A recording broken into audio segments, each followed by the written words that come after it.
مراد سعید کے جو ایک کنٹینجنٹ تھا اس کو اسپیشل ٹاسک دیا گیا تھا، وہ اس کنسپریسی میں شامل تھا اور وہ اس کو لیڈ کر رہا تھا، ورنہ انلیگل افغان شہریوں کا کیا کام، ورنہ دہشت گردوں کا، ورنہ وارداتیوں کا، ڈکیتوں کا کیا کام کہ وہ اس جتھے کے ساتھ آئیں۔ جتنے لوگ فرنٹ لائن سے پکڑے گئے ہیں کوئی ایک مہذب شہری نہیں ہے۔ سیاسی ناکامی کو چھپانے کے لیے لاشوں کی ایک سیاست جو آپ نے شروع کی ہے، یہ ایک غیر قانونی پرتشدد احتجاج تھا، اور یہ اس میں غیر قانونی طور پہ اسلحہ لایا گیا تھا، بلا اشتعال فائرنگ کی گئی تھی، اور اسٹیٹ نے اور لا انفورسمنٹ ایجنسیز نے حد الوسع جو ہے وہ ریسٹرینٹ شو کی۔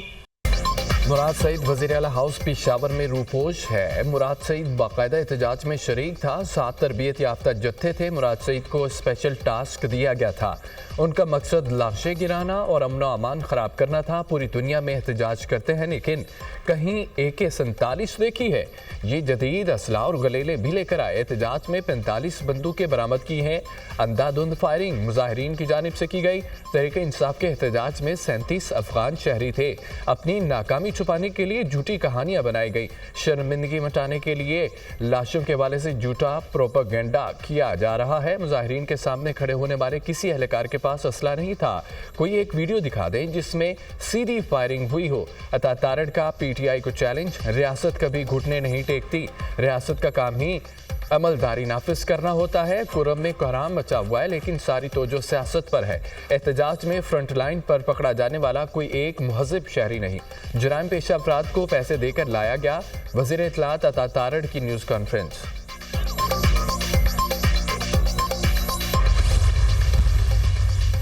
ریاست پاکستان کے خلاف مذموم پروپیگنڈے میں ملوث افراد کی شناخت کے لیے جوائنٹ ٹاسک فورس کا قیام۔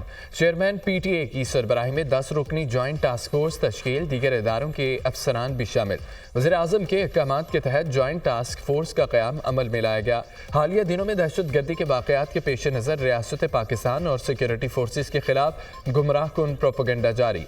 چیئرپرسن عناصر سیکیورٹی فورسز کے حوالے سے گمراہ کن پروپیگنڈے میں ملوث ہیں۔ جوائنٹ ٹاسک فورس حالیہ احتجاج کے پیش نظر جھوٹا پروپیگنڈا کرنے والے عناصر کی نشاندہی کرے گی۔ ٹاسک فورس 10 روز میں سفارشات مرتب کر کے حکومت کو پیش کرے گی۔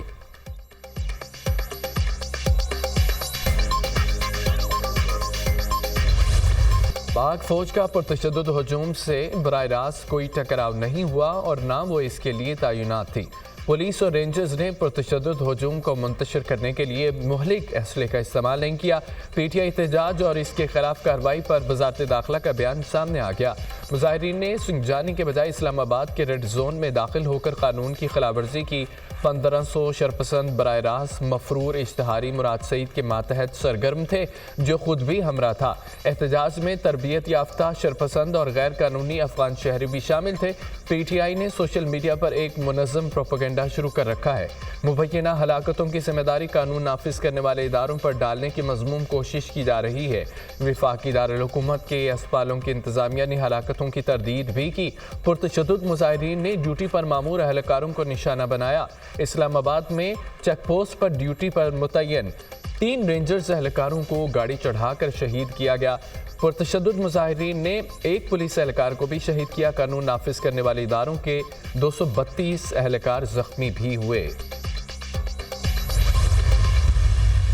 سیف نے جو کہا ہے کہ جی یہ عجیب سی بات انہوں نے کہی نا کہ خان صاحب نے کہا کہ سنجانی پہ بھی آپ بیٹھ سکتے ہیں، تو یہ بات پہلے کرنی چاہیے تھی تاکہ سب ورکروں کو پتہ ہوتا اور پھر اس پہ بات چیت ہوتی۔ اگر کوئی وزیر یا کوئی وہ اگر وزیر اعلیٰ کے خلاف بیان دیتا ہے تو یہ یعنی کہ ایک ایڈوائزر وہ کیسے بیان دے سکتے ہیں وزیر اعلیٰ کے خلاف جبکہ وہ اس کا ایڈوائزر ہو؟